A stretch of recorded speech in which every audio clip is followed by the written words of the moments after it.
অর্থাৎ দেবিদ্বার থেকে আমাকে মনোনয়ন দিয়েছে। আমি গত 29শে ডিসেম্বর সেটি সাবমিট করেছিলাম।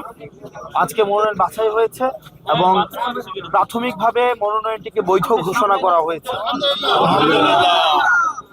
তবে একটি কনসার্নের বিষয় হচ্ছে প্রশাসনের যেই আমরা অভ্যুত্থান পরবর্তী সময়ে যেমন নির্মোহ, বস্তুনিষ্ঠ, নিরপেক্ষমূলক আমরা যেভাবে আচরণ প্রত্যাশা করি,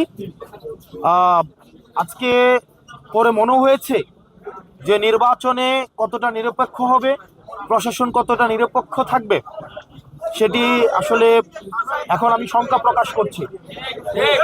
পর্যাপ্ত যুক্তি, পর্যাপ্ত তথ্য থাকার পরেও আমাদের একজন প্রার্থী উনি ব্যাংক ডিফল্টার, উনি উইলফুল ব্যাংক ডিফল্টার।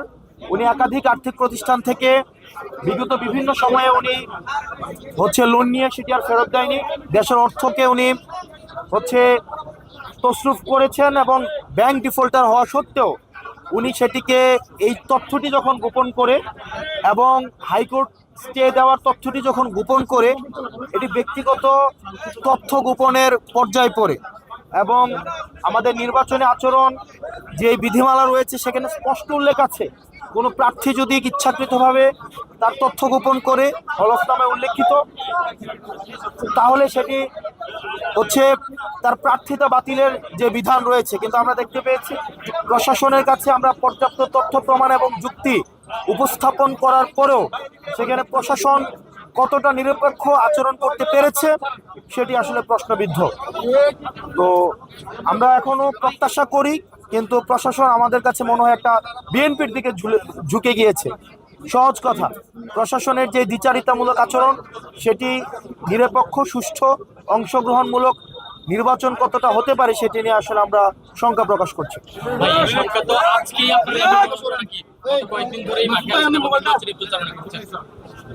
আমরা বিভিন্ন সময়ে যে প্রশাসনের যেই দেখেছি যে জুলাই গণঅভ্যুত্থানে ইতিমধ্যে পরবর্তী সময়ে বিভিন্ন সময়ে অনেক হামলা হয়েছে।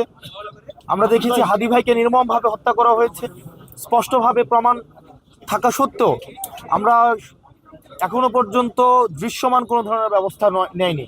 সেগুলো প্রশাসনের গাফিলতি এবং জুলাই অভ্যুত্থান পরবর্তী সময়ে গত 1.5 বছরে আমরা দেখেছি যে প্রশাসনের আসলে দৃশ্যমান, প্রশাসনের যারা কর্তা কর্মব্যক্তি রয়েছে তারা নিজেদের সংস্কার তারা চেয়েছে তারা নিরপেক্ষ থাকতে, কিন্তু কতিপয় রাজনীতিবিদ, কতিপয় রাজনৈতিক দল তারা প্রশাসনকে, পুলিশকে নিয়ন্ত্রণ করতে চায়।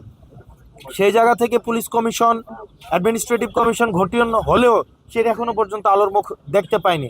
তো এই নির্বাচনের মধ্য দিয়ে প্রশাসন আসলে কতটা সংস্কার হয়েছে বা হয়নি সেটির আসলে বহিঃপ্রকাশ ঘটবে। দেবিদ্বারবাসীর জন্য বলবো, দেবিদ্বারের মানুষের কাছে প্রত্যাশা এবং আহ্বান থাকবে, আপনারা ভোট দিতে আসবেন। দেবিদ্বারে আবার আমরা চাই, এতদিন পর্যন্ত আপনাদের ভোটাধিকার বঞ্চিত করা হয়েছে, এখন আপনাদের ভোট দেওয়ার সুযোগ আসছে, যোগ্য প্রার্থীকে বেছে নেওয়ার সুযোগ আসছে।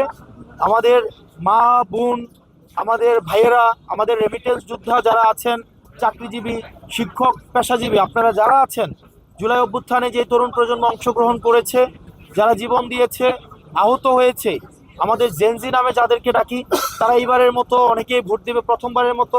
আমরাও প্রথমবারের মতো আমরা ভোট দিব, এই প্রথমবারের মতো মনোনয়ন করেছে এবং আমাদের সেখানে বাংলাদেশ জামাতি ইসলামী সহ আমাদের যে জোট যেটিকে সমর্থন দিয়েছে অর্থাৎ শাপলাকলি, এই আমরা বিশ্বাস করি ফেব্রুয়ারির 12 তারিখ দেবিদ্বারবাসীর সবার ভোটে শাপলাকলির বিপুল বিজয় আমরা ফেব্রুয়ারি 12 তারিখ উদযাপন করব এবং দেবিদ্বারবাসী সেটির জন্য অপেক্ষা।